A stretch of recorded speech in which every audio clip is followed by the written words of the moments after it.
إن الحمد لله نحمده ونستعينه ونستغفره ونعوذ بالله من شرور أنفسنا ومن سيئات أعمالنا من يهده الله فلا مضل له ومن يضلل فلا هادي له وأشهد أن لا إله إلا الله وحده لا شريك له وأشهد أن محمدا عبده ورسوله يا أيها الذين آمنوا اتقوا الله حق تقاته ولا تموتن إلا وأنتم مسلمون يا أيها الناس اتقوا ربكم الذي خلقكم من نفس واحدة وخلق منها زوجها وبث منهما رجالا كثيرا ونساء واتقوا الله الذي تساءلون به والأرحام إن الله كان عليكم رقيبا يا أيها الذين آمنوا اتقوا الله وقولوا قولا سديدا يصلح لكم أعمالكم ويغفر لكم ذنوبكم ومن يطع الله ورسوله فقد فاز فوزا عظيما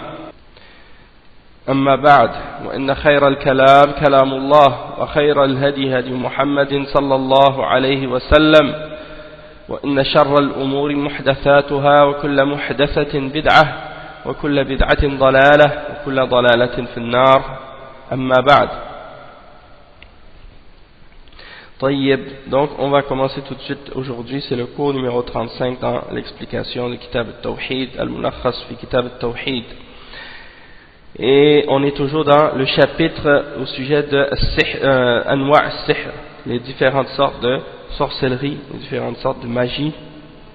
Donc, comme on disait, on est toujours dans le chapitre au sujet des différentes sortes de magie, de sorcellerie, c'est le chapitre numéro 25. Donc, on va continuer, Inch'Allah, dans l'explication. Le cheikh, on est maintenant arrivé au hadith de Abdullah ibn Mas'ud. Il dit, وعن عبد الله بن مسعود رضي الله عنه أن رسول الله صلى الله عليه وسلم قال ألا هل أنبئكم ألا هل أنبئكم ما العضه وهي هي النميمة القالة بين الناس. ألا هل أنبئكم ما العده هي النميمة القالة بين الناس. رواه مسلم. Donc c'est un hadith rapporté selon Abdullah ibn Mas'ud que le messager d'Allah sallallahu alayhi wa sallam a dit: voulez-vous que je vous informe de ce qu'est Al-Adhu? Et les Sahaba ont dit, en fait non, dans ce hadith ici il n'y a pas la question, mais c'est que le prophète sallallahu alayhi wa sallam a directement répondu lui-même. Il a dit, c'est un namima, une parole qui est transmise parmi les gens. Yani c'est comme Al-Adhu, c'est comme un namima en fait, c'est ça ce que le prophète sallallahu alayhi wa sallam dit. Et un namima c'est quoi? C'est le fait de répandre des rumeurs de façon secrète parmi les gens, de répandre des rumeurs, que ce soit vrai ou faux, hein, que ce soit des vraies rumeurs ou des fausses rumeurs. Donc le cheikh il explique, Cheikh Al-Fawzan il dit: Ala adatu tanbih unabbi'ukum ukhbirukum al-adhu bi fath al-ayn wa sukun ad-dad ومصدر عضها يعضه عضها بمعنى كذب وسحر ونم والمراد به هنا السحر. Et donc le cheikh explique que dans le hadith, quand le prophète sallallahu alayhi wa sallam dit Allah, ça c'est un mot ou une expression qu'on utilise pour attirer l'attention de quelqu'un. Hein? Allah hal unabbi'ukum, unabbi'ukum, ça veut dire, voulez-vous que je vous informe? Et al-adhu, c'est avec le fatha sur le ayn et le sukun sur le dad. Donc al-adhu, ça vient c'est le masdar du verbe adaha, ya'adahu, adahan. Et ça signifie de mentir, de faire de la magie ou de la sorcellerie, et également de faire du namima, c'est-à-dire de répandre des rumeurs. Et qu'est-ce qu'on veut dire ici par le contexte? C'est as-sihr, c'est la sorcellerie ou la magie. Pourquoi? Parce que la magie, lorsqu'on répand une parole ou des rumeurs parmi les gens dans le but de faire de la corruption ou dans le but de faire du tort aux gens, eh bien ce genre de namima, ça agit un peu comme de la magie ou de la sorcellerie. Et on va expliquer pourquoi bientôt, Inch'Allah. Donc, le cheikh, il dit, An-namima, naqlu al-hadithi ala wajhi al-ifsad. Donc, An-namima, la médisance, ce serait plutôt An-namima, c'est-à-dire que, pour dire, parler dans le dos, ce serait plutôt Al-Riba. La médisance, ça ressemble beaucoup plus à qu'est-ce qu'on appelle Al-Namima que Al-Riba. Al-Riba aussi, c'est une sorte de médisance, mais c'est une médisance spécifique. Quand tu parles dans le dos, tu dis quelque chose dans le dos d'une personne, tandis que Al-Namima, c'est plus de répandre des rumeurs, répandre des rumeurs. Donc ça a un sens qui est proche. Al-Riba ou Al-Namima, souvent on les mentionne ensemble, mais Al-Riba c'est plus spécifique que Al-Namima. Al-Namima, c'est vraiment de répandre des rumeurs dans le but de faire du désordre, de faire du tort. Et le cheikh, il explique ensuite Al-Qalla, donc Al-Qallatu bayna an-nas, Al-Namimatu Al-Qallatu bayna an-nas. Al-Qalla كثرة القول وإيقاع الخصومة بين الناس بما يحكى للبعض عن البعض. Donc al-qala, c'est exactement ça, Allah al-Musta'an, c'est de faire des disputes entre les gens en disant beaucoup de paroles pour faire que des gens entrent en conflit les uns les autres. C'est ça, c'est de répandre des paroles et de dire des paroles à certains et pas à d'autres, dans le but de répandre des disputes entre les gens. Donc ça c'est qu'est-ce qu'on appelle al-namima al-qallatu bayna an-nas. Le cheikh, il explique le sens général du hadith. Il dit al-ma'na al-ijmali lil-hadith arada sallallahu alayhi wa sallam an yuhadhdhira ummatahu min as-sa'ayati bayna an-nas bi naqli hadith ba'dihim fi ba'd على وجه الإفساد، فافتتح حديثه بصيغة الاستفهام ليكون أوقع في النفوس وأدعى للانتباه، وسألهم ما العضه أي ما السحر، ثم أجاب عن السؤال بأن العضه هو نقل الحديث بين الناس على وجه الإفساد وكثرة القول وإيقاع الخصومة بينهم، لأن ذلك يفعل ما يفعله السحر من الفساد وتفريق القلوب.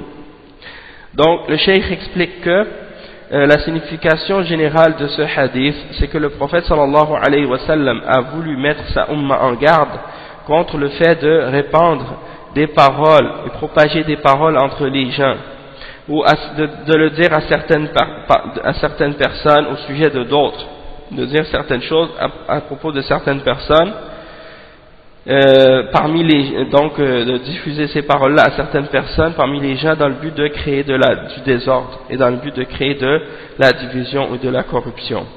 Donc le prophète sallallahu alayhi wa sallam a débuté ce hadith-là par une question, par une phrase interrogative dans le but de prendre l'attention et parce que c'est quelque chose que lorsque tu l'apprends, ça reste plus facilement dans ton cœur ou dans ton esprit. Tandis que si tu fais juste dire à quelqu'un une information sans que ce soit sous la forme interrogative, eh bien disons que c'est sûr que ça peut être aussi bénéfique, mais sous la forme interrogative, ça attire plus ton intention, puis ça reste plus dans ton esprit par la suite, c'est plus fort dans la façon de faire comprendre à quelqu'un. Parce que lorsque tu poses la question, la personne est obligée de réfléchir, est obligée de se poser la question à elle-même pour essayer de savoir si elle connaît la réponse. Et donc juste le fait de faire ça, eh bien ça fait travailler l'esprit de la personne. Et donc ça la force à se souvenir par la suite. Et donc c'est pour cette raison-là que la méthode interrogative, c'est une méthode très bénéfique. Et le prophète sallallahu alayhi wa sallam donc leur a demandé qu'est-ce que al-adhu, al-adh, et ça signifie donc as-sihr. C'est-à-dire, c'est comme s'il leur disait, qu'est-ce que la sorcellerie? Puis le prophète sallallahu alayhi wa sallam, il répond à cette question lui-même en disant que al-adh, c'est le fait de propager des paroles entre les gens dans le but de créer de la corruption ou du désordre entre eux, et de répandre beaucoup de paroles de cette façon dans le but de faire des disputes entre les gens. Parce que le fait de faire ça, ça a le même impact ou le même effet que ce que la sorcellerie a comme effet sur le fait de diviser les cœurs et de créer de la corruption et du désordre. Hein? Dans le sens que tu vois pas nécessairement ce qui se passe. Hein? Supposons que quelqu'un, par exemple, répand à ton sujet des rumeurs. Peu importe que ce soit vrai ou que ce soit pas vrai. Hein? Les gens, ils répandent à ton sujet des rumeurs.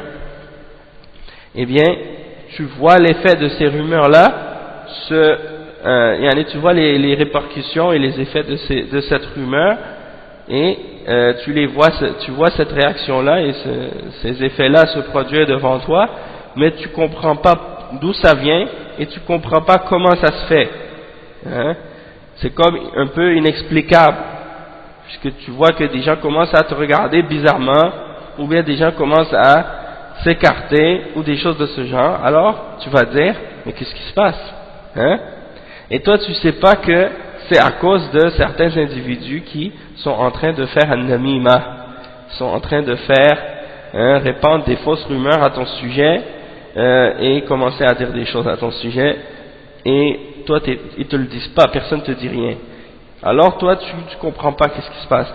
Et c'est comme ça que la sorcellerie ou que la magie fonctionne aussi, dans le sens que la sorcellerie elle agit d'une manière subtile et secrète, hein, invisible, tu la vois pas, et puis elle a son effet sur les gens et personne comprend qu'est-ce qui se passe à l'extérieur, hein.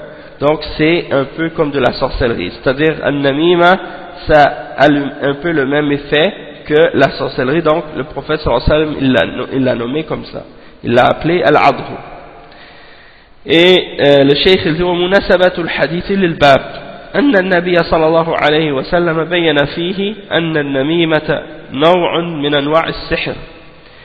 Donc le prophète sallallahu alayhi wa sallam a expliqué que an-namima c'est une sorte parmi les sortes de magie ou de sorcellerie. Et le cheikh il explique les points bénéfiques à tirer de ce hadith. Il dit que an-namima, premièrement, il dit ما يستفاد من الحديث أولا أن النميمة نوع من أنواع السحر لأنها تفعل ما يفعله السحر من التفريق بين القلوب والإفساد بين الناس لا أن النمام يأخذ حكم الساحر من حيث الكفر وغيره. Donc le cheikh il explique, il dit premièrement namima, on peut comprendre que c'est une sorte parmi les différentes sortes de sorcellerie ou de magie.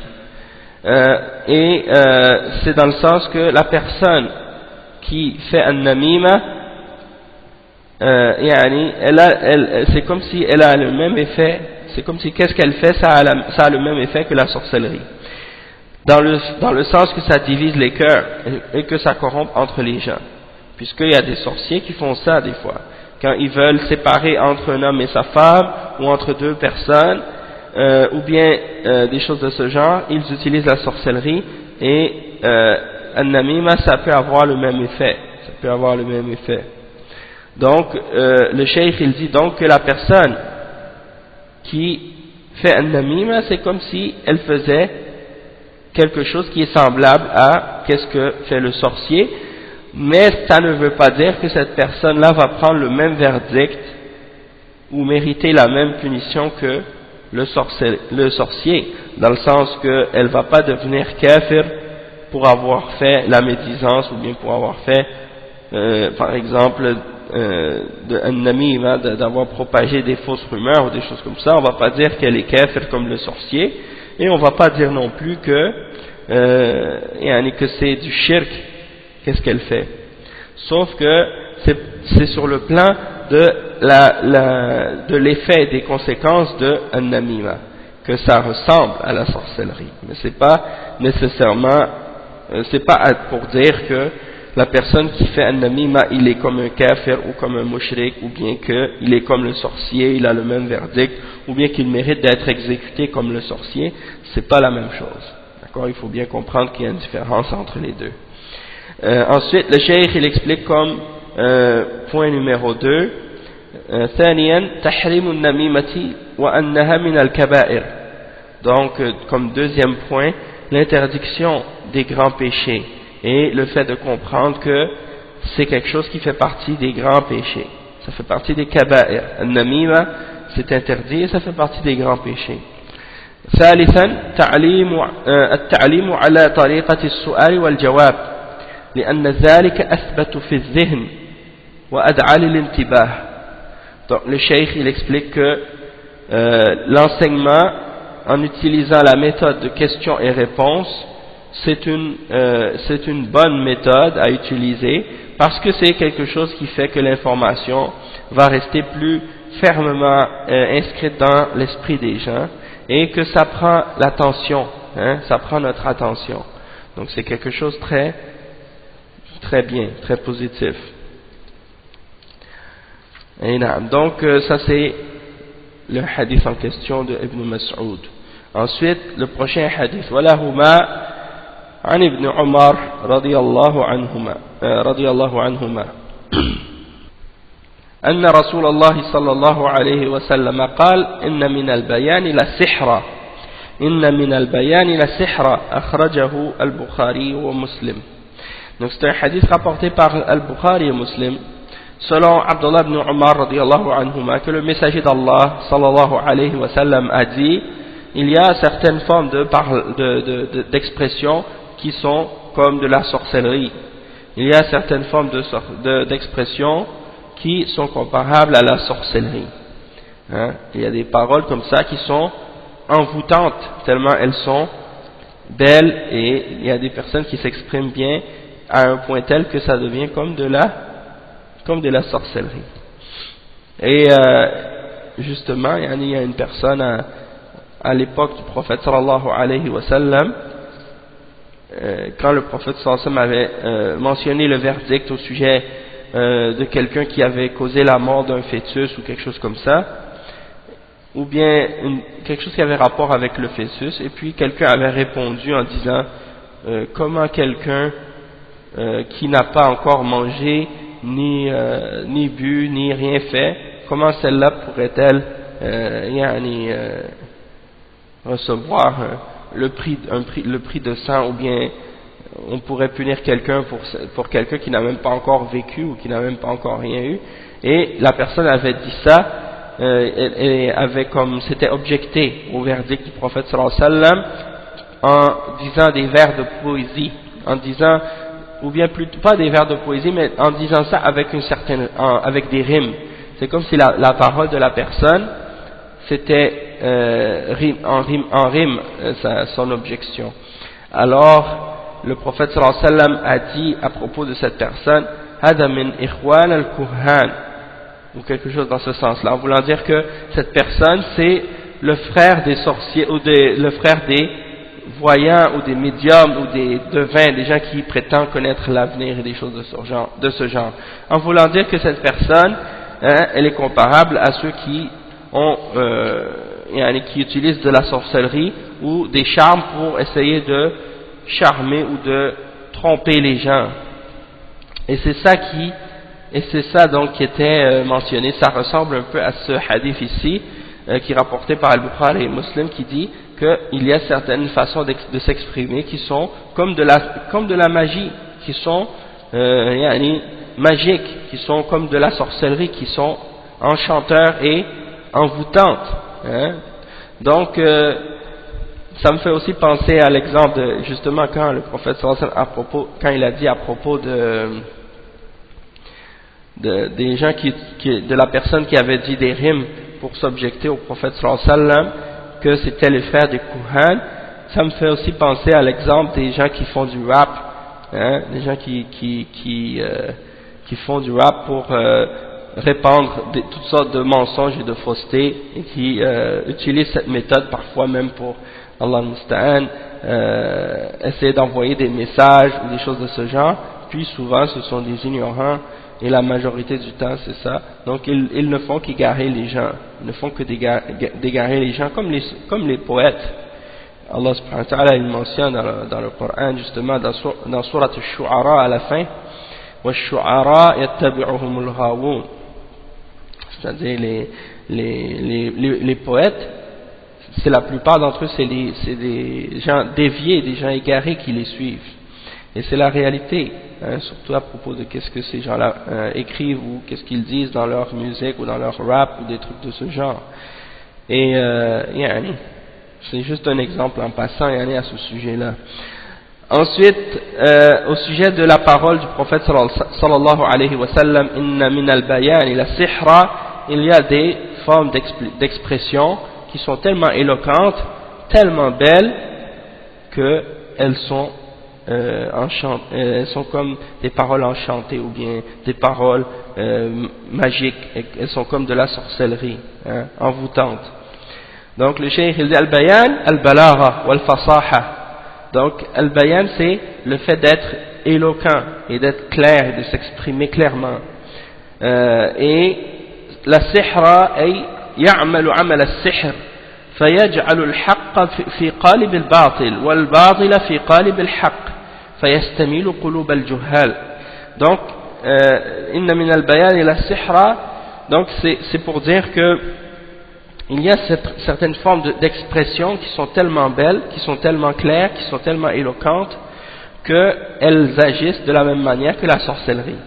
Elles enchantent les gens et elles font paraître la vérité sous l'image de quelque chose de faux, comme si ça fait paraître qu'est-ce qui est vrai comme si c'était faux, et ça fait paraître le faux comme si c'était vrai, et donc ça renverse les choses, hein, ça inverse les réalités, et ça fait pencher le cœur des gens qui n'ont pas de science et qui sont ignorants vers qu'est-ce qu'ils disent. Et c'est ça ce que beaucoup de kuffars utilisent, hein, surtout avec la philosophie et avec beaucoup de différentes formes d'expression qu'ils ont dans le but d'arriver à séduire les masses, séduire les foules, séduire les gens, leur faire croire en ce qu'ils disent, leur faire entendre les choses le contraire de ce qu'elles sont réellement, leur faire entendre la vérité comme si c'était le faux, puis leur faire entendre le faux comme si c'était la vérité. Et ça, les kuffars, et en particulier les Français, sont spécialistes là-dedans parmi les kuffars, puisque on connaît la langue française. La langue française, c'est une langue qui est très forte dans ce genre de choses, et surtout dans l'esprit de la philosophie aussi de la langue française et tout ça. On le retrouve même dans la littérature, puis dans l'histoire aussi. Hein. Allah al-Musta'an. Donc c'est l'art de bien parler et de bien s'exprimer pour tromper les gens. Hein. Et Allah al-Musta'an, des fois, surtout ici au Québec, on a des façons de s'exprimer parfois, et surtout quand on parle avec l'accent québécois, c'est pas vraiment beau. En tout cas pour moi, je trouve que c'est pas vraiment beau à entendre parfois. Donc on a l'impression, quand on entend des gens qui viennent de la France parfois, qu'ils parlent tellement bien, hein, avec leur façon de s'exprimer, c'est tellement un accent qui est beau que peu importe ce qu'ils disent, ça paraît bien. Même on a l'impression que ils sont capables de nous vendre n'importe quoi, parce que même si c'est quelque chose qui est tellement pourri ou qui a aucune valeur, mais ils savent tellement comment mettre la chose en valeur, puis comment en parler d'une manière qui est belle, que on va penser que c'est quelque chose qui a vraiment beaucoup de valeur. Hein. C'est la façon dont on parle qui a cet effet-là parfois. Donc ça, c'est juste pour donner un exemple, parce que ici c'est comme ça. Je veux dire, subhanallah, on a grandi, le français ici c'est notre langue maternelle, sauf que c'est pas aussi fort que qu'est-ce qu'on entend par rapport à le français, comment il est utilisé en France. Ça a cet effet-là. Et quand c'est utilisé contre l'islam, hein, c'est très grave. Hein, ça devient comme de la sorcellerie. Ça fait voir aux gens la vérité comme si c'était faux. Ils sont capables de faire paraître le hijab comme si c'était quelque chose de mauvais et de faire comprendre aux gens que c'est quelque chose de mal, alors que c'est quelque chose de bien, c'est quelque chose qui protège l'honneur, qui protège la pudeur, qui protège la chasteté, qui élève les mœurs, qui éloigne du mal, qui protège des désirs et des tentations, qui purifie. Donc tout ça c'est le hijab, mais la façon comment eux ils en parlent, quand tu les entends parler de ces choses-là, Allahul Musta'an, c'est comme s'ils arrivent à renverser le cerveau des gens à l'envers, juste en comment ils en parlent. Donc c'est l'art de déformer la réalité en utilisant des belles paroles. D'accord? Donc ça c'est un peu comme dans ce sens-là. Toutefois, si on utilise cette langue pour défendre l'islam et pour expliquer la vérité de l'islam et réfuter ces gens-là, donc alhamdulillah, ça peut aussi être utilisé si on la maîtrise bien et être capable justement de leur remettre le faux de réfuter le faux qu'ils propagent au sujet de l'islam. Comme à l'époque du prophète sallallahu alayhi wa sallam, il y avait des poètes qui se moquaient de l'islam, qui faisaient des satires contre l'islam et contre le prophète sallallahu alayhi wa sallam et qui défendaient le shirk. Et le prophète sallallahu alayhi wa sallam avait des poètes, avait certains parmi les sahaba qui étaient forts aussi en poésie et qui répondaient à ces mushrikines et qui faisaient des poèmes pour défendre le tawhid et défendre l'islam et défendre le prophète sallallahu alayhi wa sallam, comme Hassan ibn Thabit et d'autres. Et le prophète sallallahu alayhi wa sallam avait dit à leur sujet, ce que tu dis, Hassan, ce que tu dis à propos ou contre les mushrikines, c'est plus dur contre eux que les flèches. C'est plus dur contre eux que les flèches. Donc les Arabes, ils aimaient l'éloquence, ils aimaient la belle expression aussi, la façon de s'exprimer, et la langue arabe, elle a une force et elle a un grand potentiel, une grande capacité justement de s'exprimer, de dire des choses qui seraient difficiles à dire dans d'autres langues. Il y a peu de langues sur cette terre qui sont capables d'exprimer ou de dire des choses de la manière dont on le dit en arabe. C'est une langue vraiment merveilleuse, l'arabe. Donc c'est pour cette raison-là que les Arabes justement maîtrisaient bien leur langue et puis ils l'utilisaient justement, et que le Coran est un grand miracle et c'est le plus grand de tous les miracles du prophète sallallahu alayhi wa sallam, justement parce que c'est la parole d'Allah subhanahu wa ta'ala et elle est inimitable, ainsi de suite. Donc les Arabes, ils étaient très influencés et affectés par la parole justement de cette façon-là, et c'est pour cette raison-là que le prophète sallallahu alayhi wa sallam a expliqué ça dans ce hadith. Le cheikh, il explique le sens général du hadith. Il dit المعنى الإجمالي للحديث يبين صلى الله عليه وسلم نوعا آخر من أنواع السحر وهو البيان الممتثل في الفصاحة والبلاغة لما يحدثه هذا النوع من أثر في القلوب والأسماع حتى ربما يصور الحق في صورة الباطل والباطل في صورة الحق كما يفعل السحر. والمراد ذم هذا النوع من البيان الذي يلبس الحق بالباطل ويموه على السامع.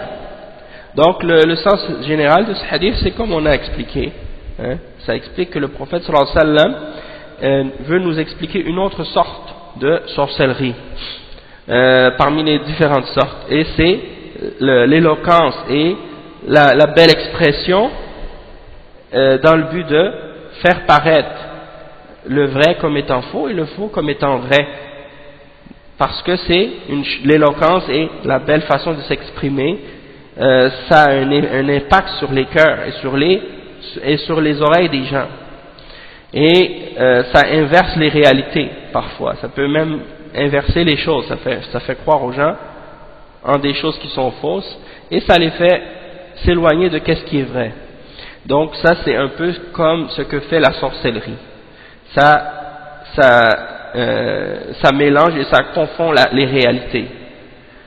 Et donc le but de cette parole c'est de blâmer cette catégorie d'expression ou cette catégorie d'éloquence qui mélange les gens dans ce qu'ils connaissent de la vérité et du faux.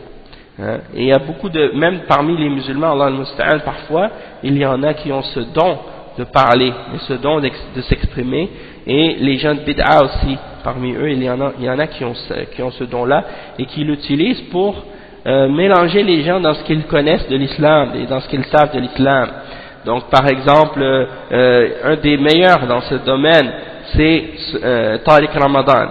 Hein, parce qu'il sait bien s'exprimer et il parle bien en français. Donc quand il parle, il a ce don-là. Et c'est pour cette raison-là que vous allez voir qu'il ne va jamais parler, ou presque jamais parler en arabe devant les gens.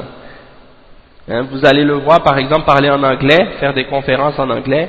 Même quand il va dans les pays arabes, il fait des conférences en anglais, il fait des conférences en français, mais on le traduit simultanément en arabe. Il y a un traducteur qui traduit ses paroles simultanément en arabe, mais il ne va jamais faire une conférence directement en arabe, sauf si peut-être, Allahu A'lam, s'il va le faire avec son dialecte égyptien, mais sinon l'arabe fusha, il ne s'exprime pas aussi bien qu'en français, en arabe. Donc quand il fait ses conférences, il fait attention justement d'utiliser les langues qu'il maîtrise le mieux pour être capable de mieux tromper les gens, puis de mélanger les gens dans ce qu'ils connaissent de l'islam. Donc ça fait partie de cette catégorie-là. Hein. Et en arabe c'est encore pire, il y en a des prêcheurs, il y en a des gens de bid'a qui sont connus, qui parlent tellement bien, quand les gens les écoutent, ils pensent que ce sont des gens qui ont beaucoup de connaissances et qui savent de quoi ils parlent, alors qu'en réalité, ce sont des ignorants et ce sont des égarés. Nasallallahu al-afiyah. Donc le cheikh il dit wa munasabatul hadith lil bab.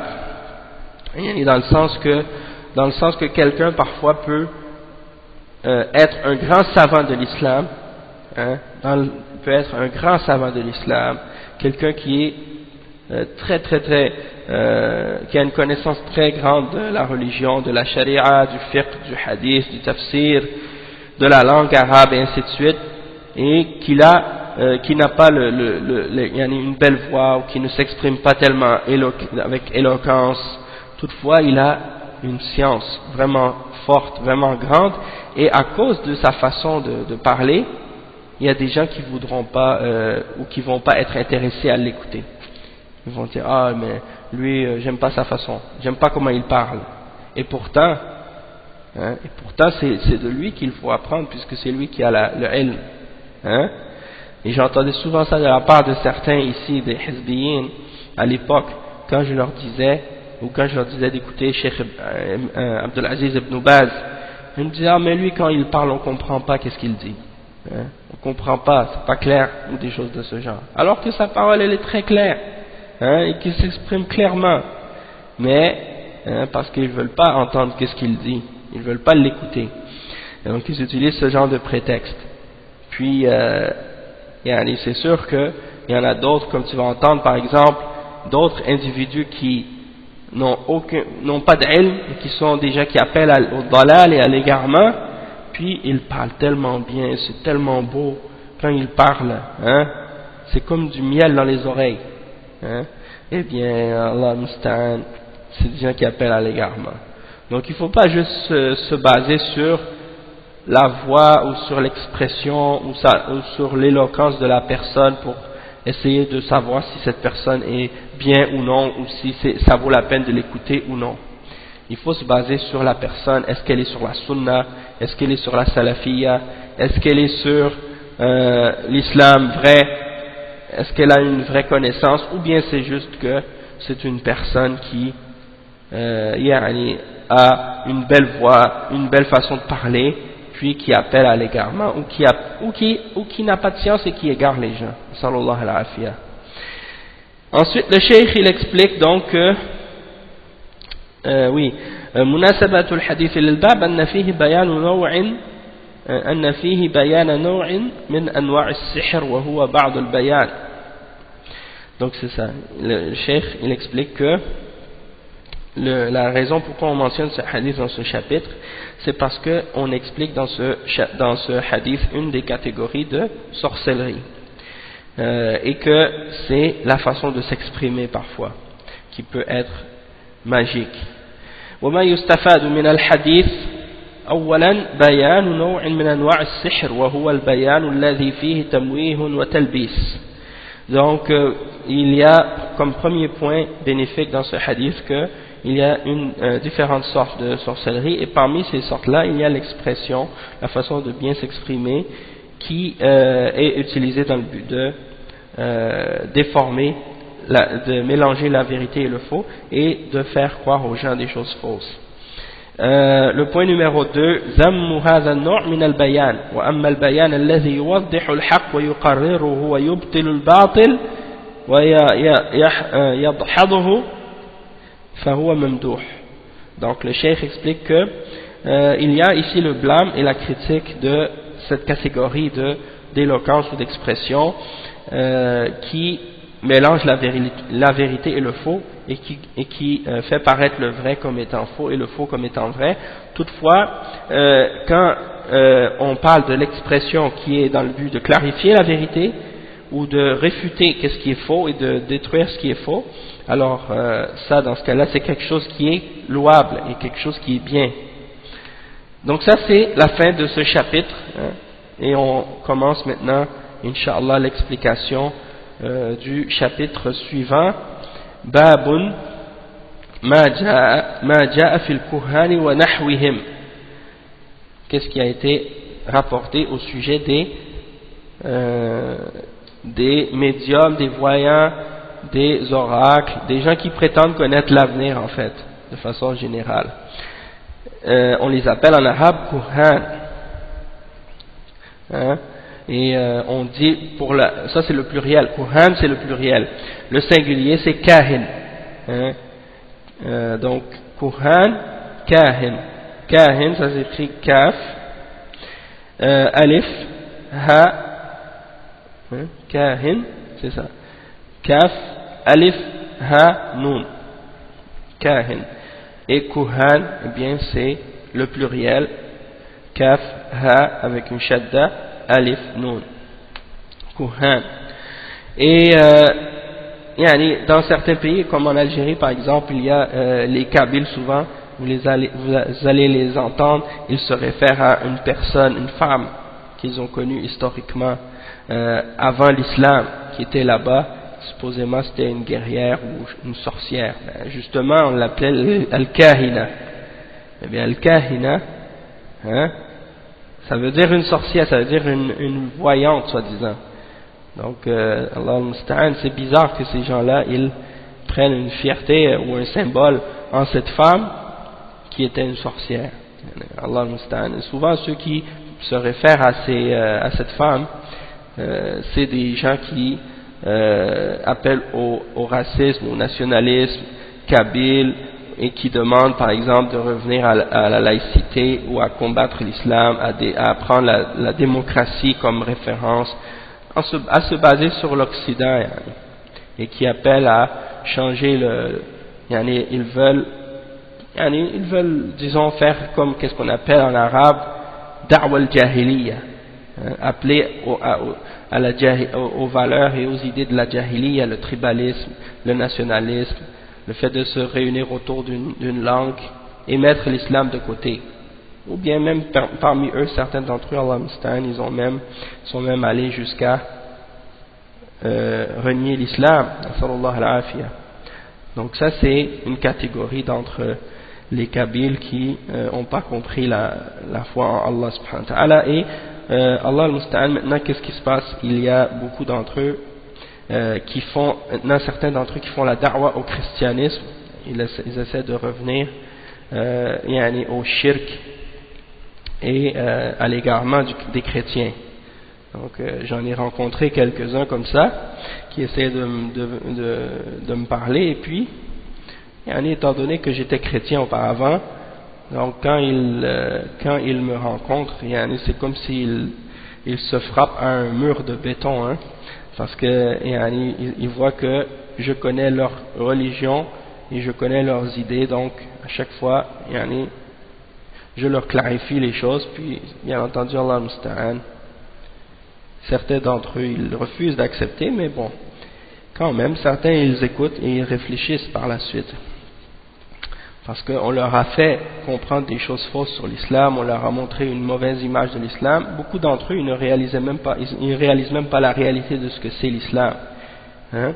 Donc il y a un témoignage d'un frère justement qui était entré dans le christianisme parmi ceux-là, puis qui a par la suite redécouvert l'islam dans la réalité de ce qu'est l'islam selon le Coran et la Sunna, et il a quitté le christianisme, il est revenu à la religion de l'islam.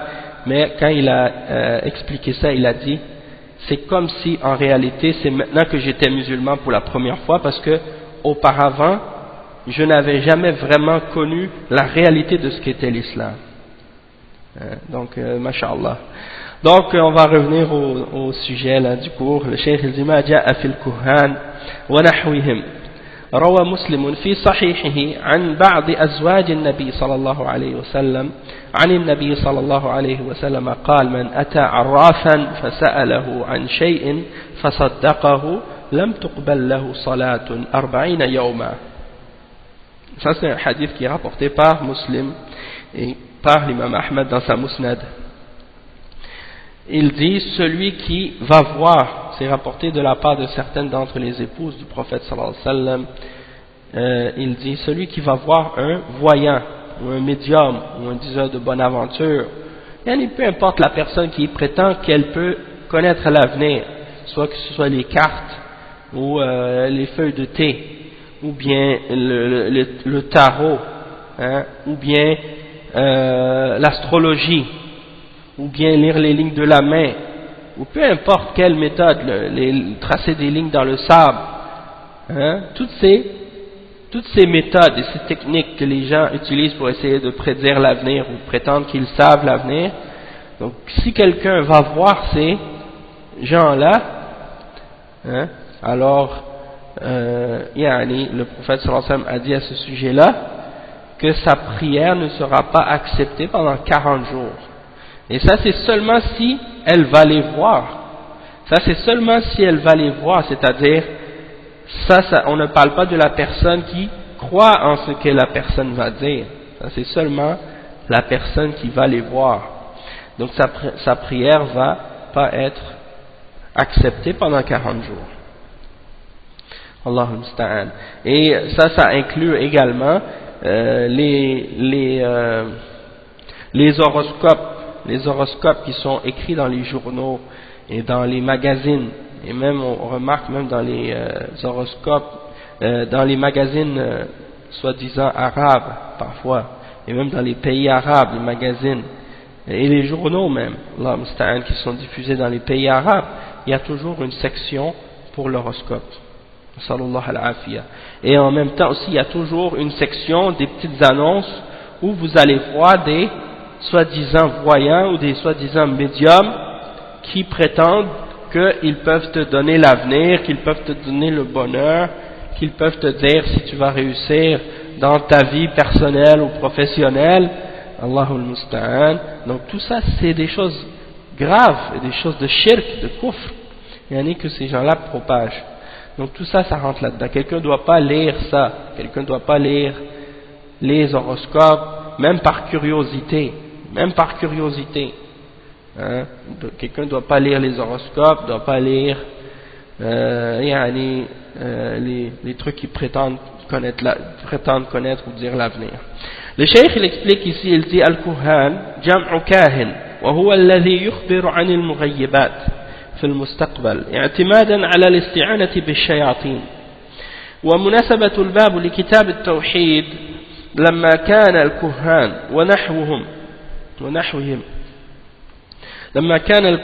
ونحوهم يدعون علم الغيب الذي قد اختص الله أو قد اختص به الله سبحانه وتعالى وذلك دعوى مشاركة الله تعالى في علم الغيب.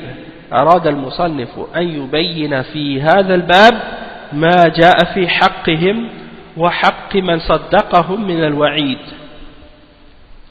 Donc le cheikh il explique que le mot kuhan c'est le pluriel de kahin comme on l'a dit, et c'est toute personne qui donne des informations au sujet des choses cachées ou au sujet des choses de l'avenir en se basant sur le fait de chercher l'aide des djinns, l'aide des shayatin parmi les djinns. Donc ça c'est qu'est-ce qu'on appelle al-kuhan, al-kahin, c'est ce qu'on appelle al-kuhan ou al-kahin.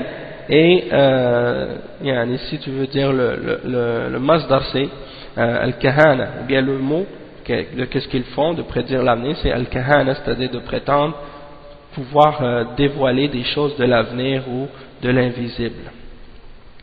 Et juste un rappel par rapport à ce qu'on est en train d'expliquer maintenant, quand on avait fait le chapitre 6, le chapitre 6 c'est Tafsir al-Tawhid wa shahadati an la ilaha illallah, c'est-à-dire l'explication du Tawhid et du témoignage de la ilaha illallah. Donc on avait dit justement à la fin de ce chapitre, le Cheikh Mohammed ibn Abdul Wahhab il dit dans ce chapitre-là que tout ce qui va être mentionné par la suite, ça fait partie de l'explication du Tawhid et de la ilaha illallah. Parce qu'il dit justement, à la fin du chapitre, il dit وَشَرْحُ هَذِهِ التَّرْجَمَةِ مَا بَعْدَهَا مِنَ الْأَبْوَابِ, c'est-à-dire l'explication de ce titre, c'est-à-dire la signification de la ilaha illallah, c'est tout ce qui vient après, tous les chapitres qui viennent après.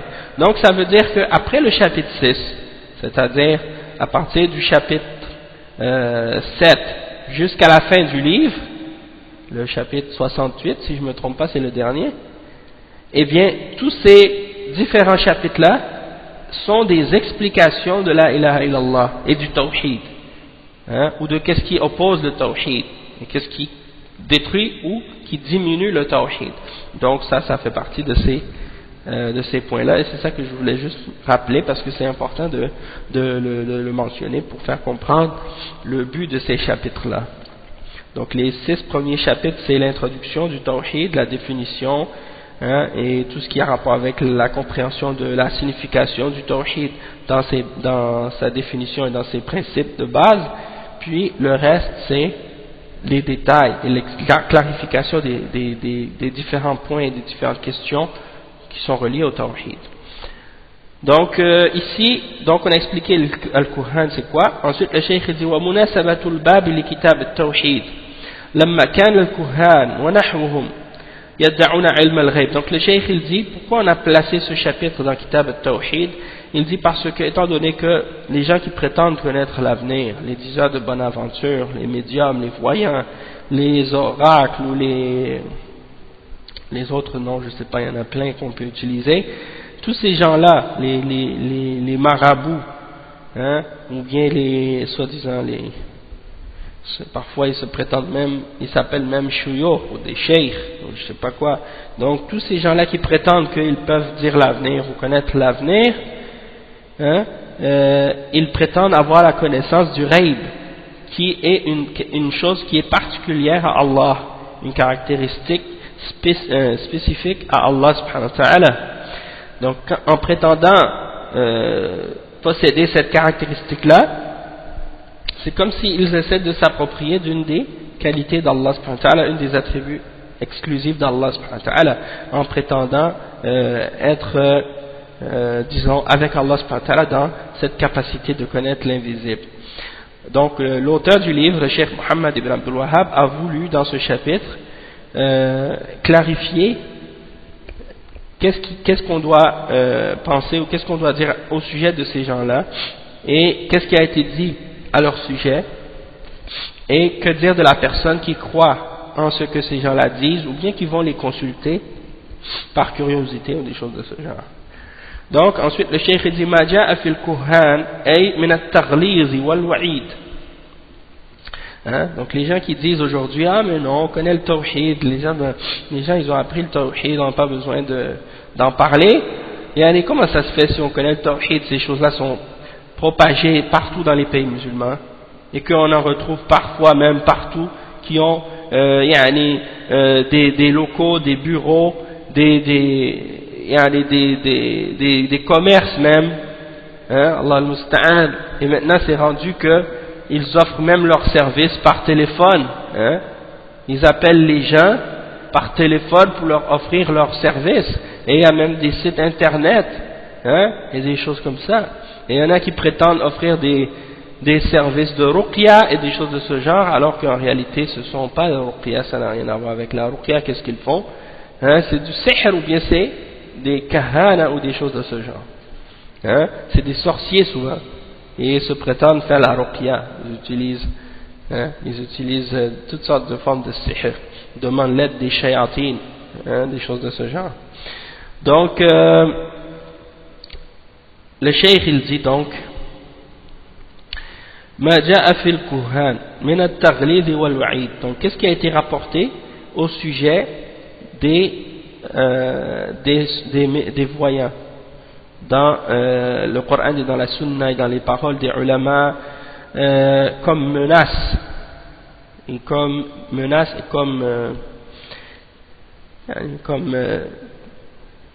punition sévère. Le cheikh dit wa nahwihim kal arrafin wal munajjimin wal rammalin. Wa nahwihim, parce que dans le titre le cheikh Mohammed ibn Abdul Wahhab a dit comme les voyants et ceux qui leur ressemblent ou ceux qui sont comme eux, wa nahwihim, c'est-à-dire ceux qui sont pareils ou semblables, c'est-à-dire tous les autres qui font des choses semblables, qui prétendent connaître l'avenir, comme les gens qui donnent l'horoscope, les gens qui prétendent connaître l'avenir, les voyants, les oracles, ainsi de suite, les gens qui lisent le thé, qui lisent les lignes de la main, comme on a donné l'exemple tout à l'heure. Les gens qui tracent des lignes dans le sable, ainsi de suite. وعن بعض أزواج النبي صلى الله عليه وسلم وهي حفصة, quand il dit que certaines des épouses du prophète sallallahu alayhi wa sallam, il s'agit ici de Hafsa, la fille de Omar ibn al-Khattab radiyallahu anha, radiyallahu anhu wa radiyallahu anha, yani an Hafsa, et également c'est l'épouse du prophète sallallahu alayhi wa sallam. Et ici il dit ensuite lam tuqbal lahu salah, et la thawaba lahu fiha, c'est-à-dire que la salat, la prière de la personne qui va consulter un voyant, elle ne sera pas acceptée. Ça veut dire quoi? Ça veut dire qu'il n'aura aucune récompense pour cette prière qu'il fait pendant 40 jours.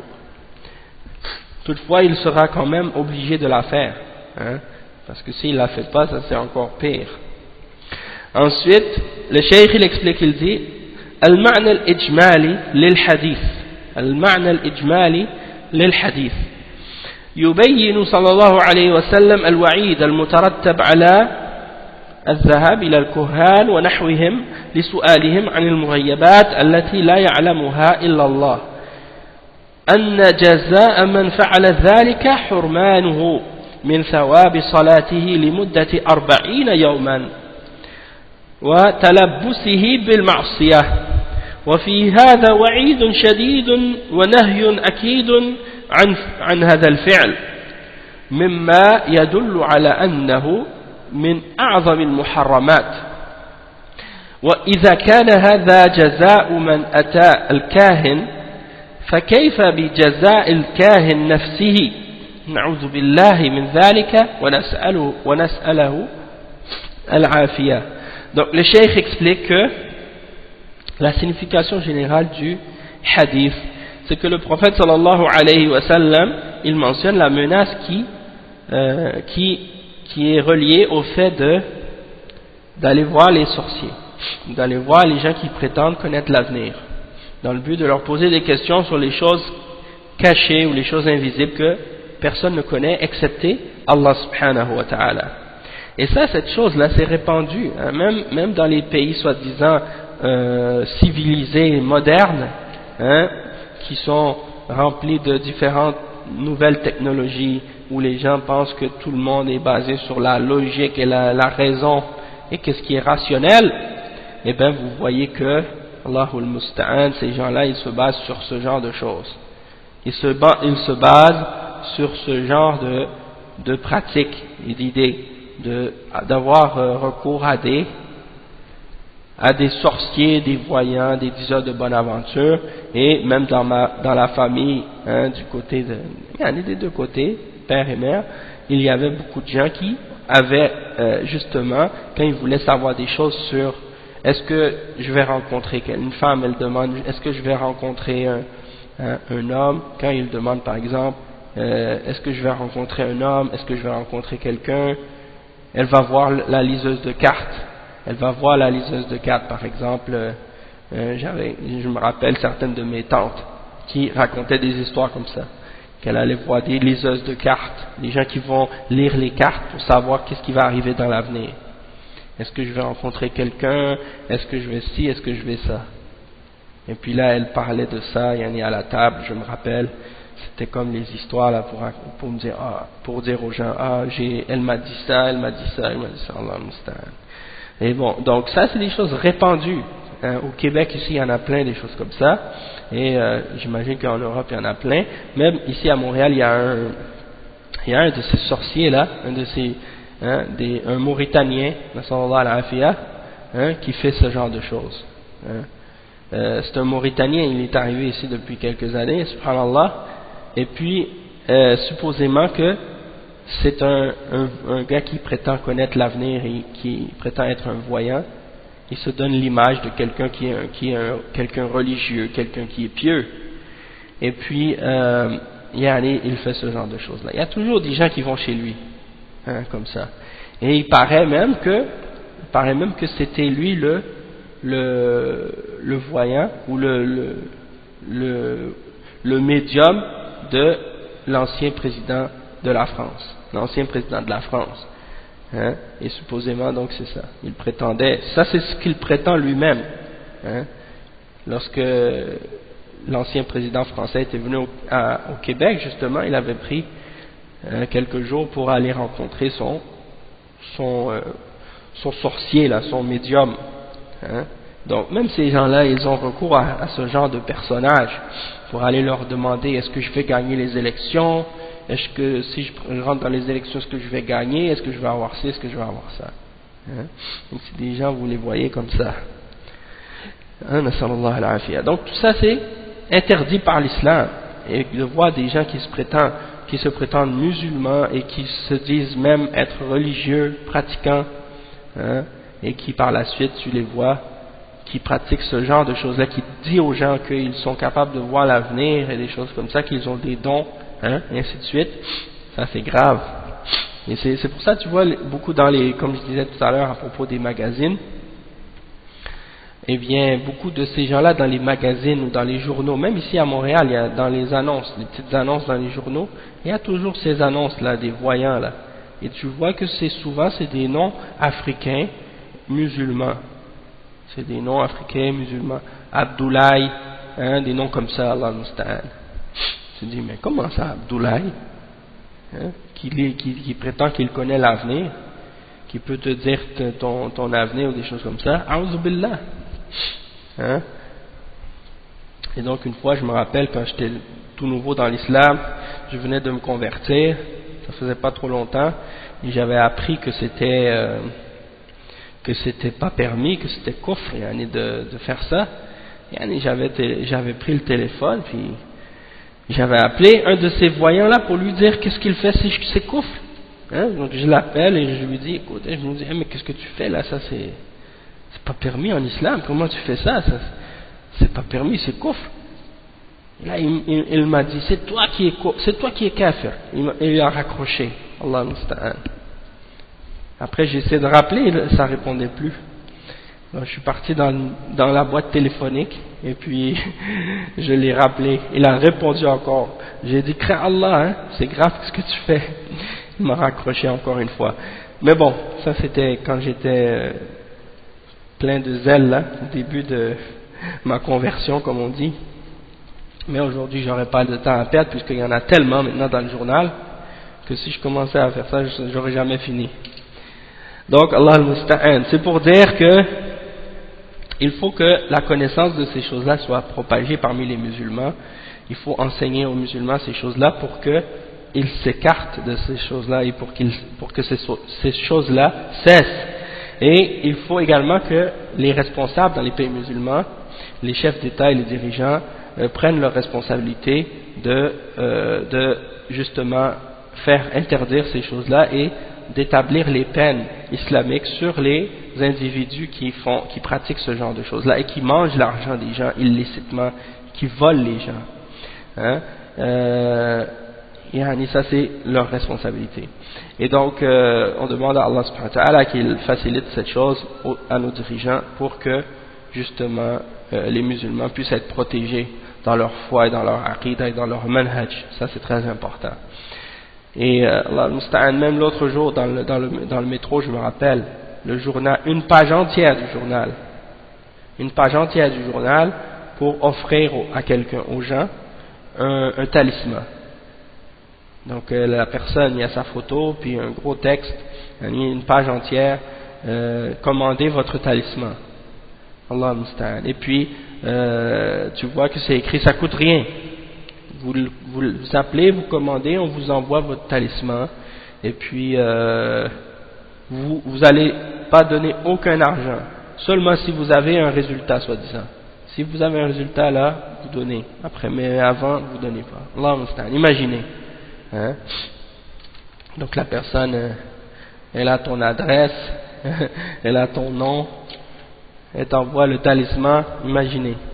Après, qu'est-ce qui arrive? Tout ça, c'est des arnaques en plus. C'est des voleurs, ces gens-là. Hein? Donc, il faut vraiment faire attention à ce genre de choses. Donc, ensuite, le cheikh, il dit donc que la personne donc, qui va voir ce genre de sorcier ou de voyant, la rétribution, la punition qu'elle aura, c'est que pendant 40 jours, elle n'aura aucune récompense pour sa prière, pour ses prières qu'elle fait 5 fois par jour. Hein? Parce qu'elle a désobéi à l'ordre du prophète sallallahu alayhi wa sallam. Mais ça, c'est une menace très très sévère et une interdiction confirmée et certaine de cet acte-là. Et ça nous fait comprendre également, et ça montre la grandeur de ce péché en même temps. Et si ça c'est la punition de ce voyant, hein, qu'il est puni si ça c'est la punition de cette personne pour aller voir un voyant, alors que dire de la punition du voyant lui-même? Ça doit être encore plus grand. Hein, si ça c'est la punition de celui qui va voir le voyant, donc imaginez comment doit être grave le péché de celui qui prétend être ce voyant-là et qui prétend connaître l'avenir. Na'udhu billahi min dhalik wa nas'aluhu al-afiyah. Ensuite le cheikh dit ومناسبة الحديث للباب أن فيه النهي عن إتيان الكهان ونحوهم وعن تصديقهم لمنافاته للتوحيد. Le cheikh il dit qu'il y a dans ce hadith, c'est pour cette raison-là qu'on a placé ce hadith dans ce chapitre, c'est qu'il y a l'interdiction d'aller voir les voyants et ainsi de suite, et également l'interdiction de croire en ce qu'ils disent parce que c'est quelque chose qui est en opposition et qui nie le tawhid. Ensuite, ما يستفاد من الحديث المنع من الذهاب إلى الكهان وسؤالهم عن المغيبات وتصديقهم في ذلك وأنه كفر. Donc, qu'est-ce qu'on peut tirer comme profit, comme bienfait de ce hadith? C'est premièrement on est interdit d'aller chez les voyants et de leur poser des questions sur l'avenir ou de croire en ce qu'ils nous disent comme information et que c'est une forme de kufr. Donc quand on dit d'aller voir les voyants, c'est pas seulement d'aller les voir s'ils ont un bureau ou s'ils ont un endroit où ils sont, Mais comme on a expliqué, maintenant avec tous les nouveaux moyens qu'ils ont, maintenant ils font de la voyance par téléphone, ils font de la voyance par internet, ils font de la voyance par même par télévision. Ils ont des chaînes satellites spéciales, des chaînes spéciales pour la voyance. Ils font la voyance par plein d'autres moyens également. Donc peu importe le moyen par lequel tu rentres en contact avec ces gens-là pour leur poser des questions sur l'avenir, ça comprend ces choses-là. Hein? Et même les petits biscuits là, les petits biscuits chinois là, qu'ils donnent dans certains restaurants là. Allah al-Musta'an. Maintenant je sais que il y a des frères maintenant, ils ont des comment on appelle, des restaurants chinois, soit des restaurants thaï ou chinois ou japonais ou ainsi de suite, et qui donnent des petits biscuits là. Il faut pas donner les petits biscuits là de fortune cookies comme ils les appellent en anglais, les biscuits avec un petit papier à l'intérieur qui te dit qu'est-ce qui va t'arriver dans l'avenir. Ça aussi ça rentre là-dedans, hein? Sallallahu al-afiyah. Donc il faut faire attention à ces choses-là. Et pour les frères qui ont des restaurants chinois ou des choses comme ça, parce que maintenant ils commencent à offrir des chinois halal, donc ça c'est bien, mais il ne faut pas prendre les biscuits avec les petits mots à la fin là qui disent qu'est-ce qui va t'arriver ou des choses comme ça. Allah al-Musta'an. Donc ensuite le deuxième point c'est que oui, tahrimul kahana wa annahu min akbar al-kaba'ir, l'interdiction de la voyance, et que ça fait partie des plus grands d'entre les grands péchés. Et le cheikh il met un point à la fin, il dit fa'ida man dhahaba ila al-kuhan wa lam yusaddiqhum lam tuqbal lahu salatun 40 yawman kama jaa fi dhalika al-hadith كما جاء في ذلك الحديث الآخر وأما من صدقهم فقد كفر بما أنزل على محمد صلى الله عليه وسلم. Donc c'est ça le point, c'est de faire la distinction entre celui qui va les voir sans croire en ce qu'ils disent, juste par curiosité, sa prière ne sera pas acceptée pendant 40 jours. Toutefois celui qui croit en ce qu'ils disent, sa prière ne sera pas acceptée pendant 40 jours, comme c'est expliqué dans le hadith suivant qu'on va lire tout de suite.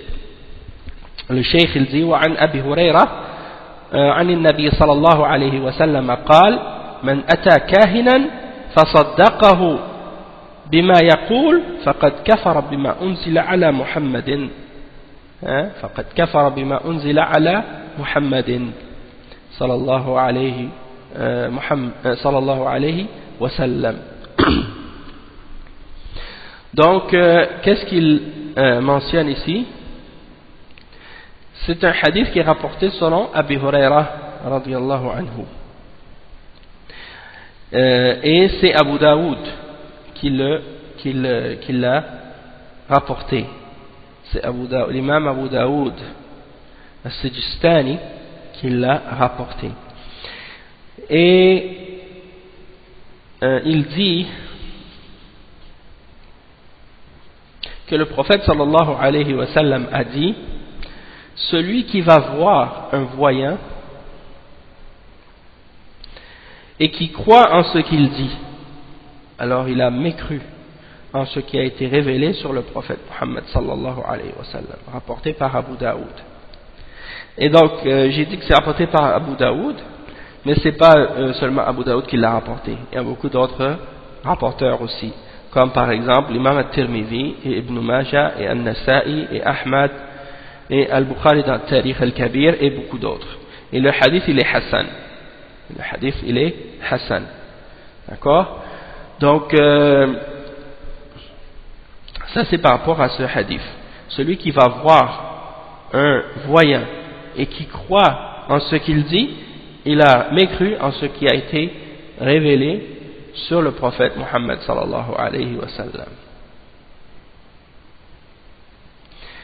Et dans Kashf al-Anwar, Cheikh Al-Albani rapporte justement une autre narration de ce hadith avec une chaîne qui est Hassan. Et Cheikh Al-Albani, il le déclare Sahih. Et également, vous pouvez voir dans Ghayatul Maram, le hadith 285. D'accord?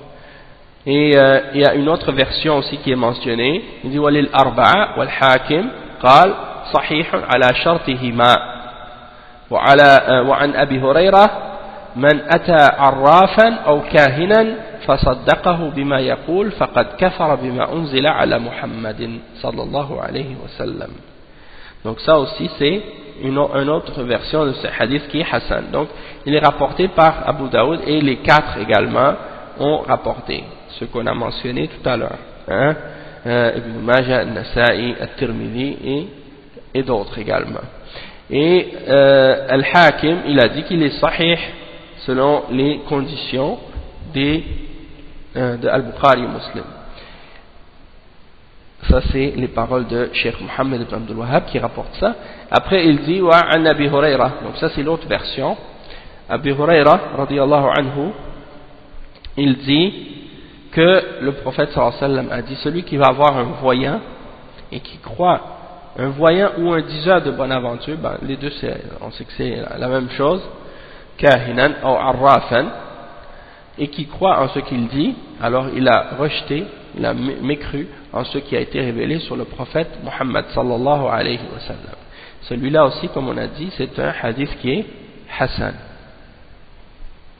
Et ensuite, wali Abi Ya'la بسند جيد عن ابن مسعود مثله موقوفا.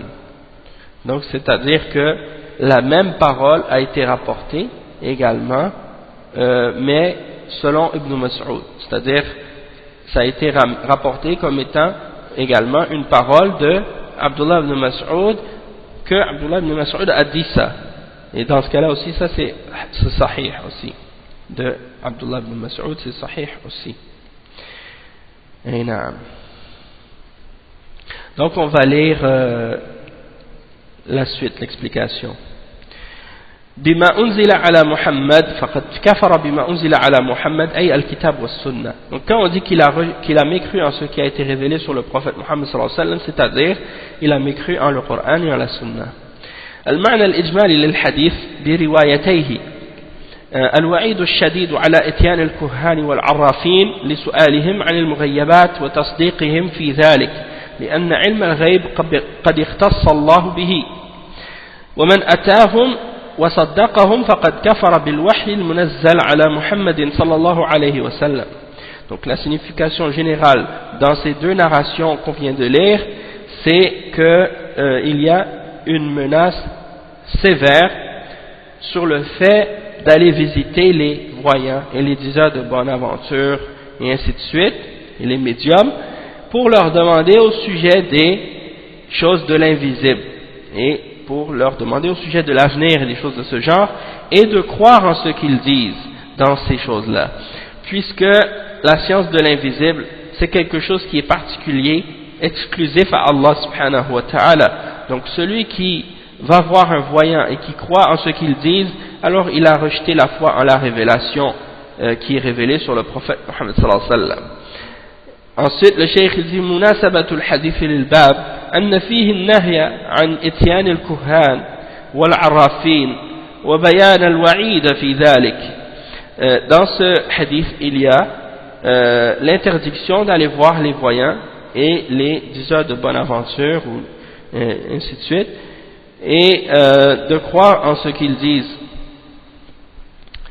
Et il y a une menace sévère à ce sujet-là, d'aller les voir, c'est interdit, et de croire en ce qu'ils disent, c'est encore plus grave.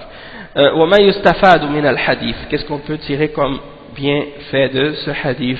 Premièrement, تحريم الذهاب إلى الكهان والعرافين وسؤالهم ووجوب الابتعاد عنهم لأن ذلك كفر إذا صدقهم ومحرم إذا لم يصدقهم. Donc premièrement, parmi les points qu'on peut tirer de ce hadith, c'est qu'il est interdit d'aller voir les sorciers, les diseurs de bonne aventure et les gens qui prétendent connaître l'avenir parmi les voyants. Et il est interdit de leur demander des questions au sujet de ces choses-là. Et il est obligatoire de s'écarter d'eux. Et que celui qui croit en ce qu'ils disent, alors il a commis un acte de kufr. Et celui qui ne croit pas en ce qu'ils disent, mais qui vont les consulter quand même, alors ils ont fait quelque chose qui est haram. Hein? Ils ont fait quelque chose qui est haram. Deuxièmement, wujub takdhib al-kuhan, dans le sens qu'ils ont fait quelque chose de haram, qui n'est pas nécessairement kufr, parce qu'ils n'ont pas cru, mais c'est quand même quelque chose qui est haram et qui est grave. Deuxièmement, wujub takdhib al-kuhan wal-munajjimin. Deuxièmement, on a l'obligation de ne pas croire en les voyants et en comment on appelle, les astrologues, ou bien plutôt les gens qui lisent l'horoscope ou des trucs comme ça. On n'a pas le droit de croire en ce qu'ils disent. Et ça, c'est obligatoire de nier ce qu'ils disent. Troisièmement, man atahum wa saddaqahum faqad kafara bil wahyi al munazzal ala Muhammadin sallallahu alayhi wa sallam. Donc celui qui va voir les voyants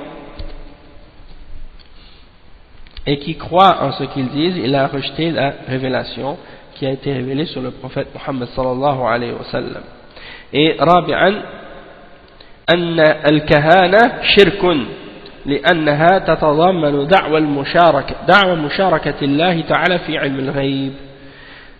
Quatrièmement, que al-kahana c'est quelque chose qui est shirk, puisque c'est quelque chose qui implique de prétendre être partenaire avec Allah subhanahu wa ta'ala dans la connaissance, ou d'être associé ou partenaire avec Allah subhanahu wa ta'ala dans la connaissance de l'invisible. Et donc,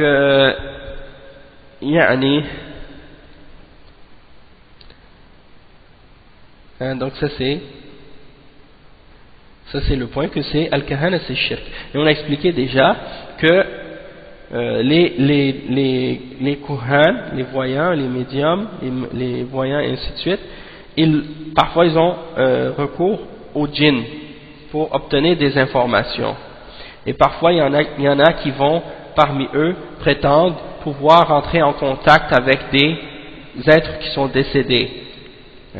Ils vont prétendre pouvoir entrer en contact avec des êtres décédés, qui sont morts, et puis leur parler et donner des informations sur eux. Il y en a d'autres aussi, qu'est-ce qu'ils utilisent? C'est comme les planches Ouija, comme ça s'appelle, les planches Ouija avec les vers, et puis il y a après ça les lettres avec une planche, et là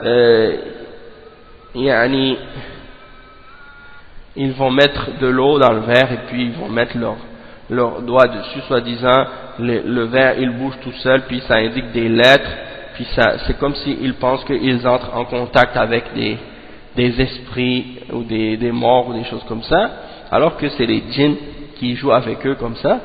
Donc ça c'est aussi, ça rentre dans ce genre de choses.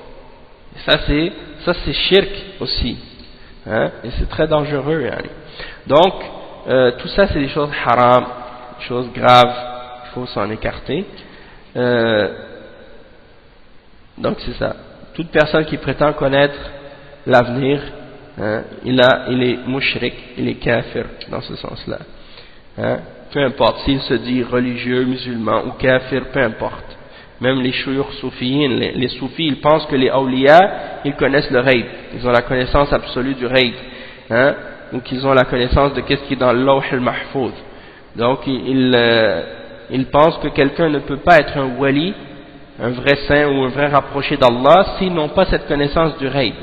Donc tout ça, ça fait partie des croyances des charlatans et des menteurs et des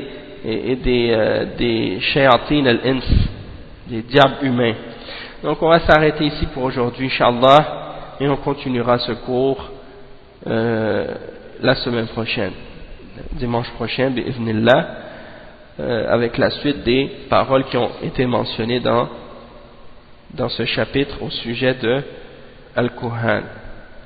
Donc on va s'arrêter ici, Inch'Allah, subhanakallah wa bihamdik, أشهد أن لا إله إلا أنت أستغفرك وأتوب إليك بارك الله وأتوب إليك بارك الله فيكم وجزاكم الله خيرا والسلام عليكم ورحمة الله وبركاته.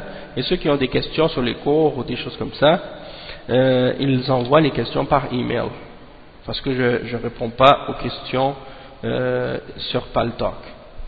Et des fois, qu'est-ce que je pourrais faire? Peut-être si je reçois des questions par email, que j'ai des questions dont j'ai les réponses, je pourrais peut-être même parfois à la fin du cours lire certaines de ces questions-là, puis donner les réponses comme ça à la fin de chaque cours, si c'est correct, si c'est possible. Et si j'ai pas la réponse, si je vous réponds pas quand vous m'envoyez des questions, ça veut dire que je connais pas la réponse. Donc si vous voyez que je vous ai pas répondu, ça veut dire que j'ai pas la réponse. D'accord? Barakallahu fikum, jazakumullahu khairan, wassalamu alaikum wa rahmatullahi wa barakatuh.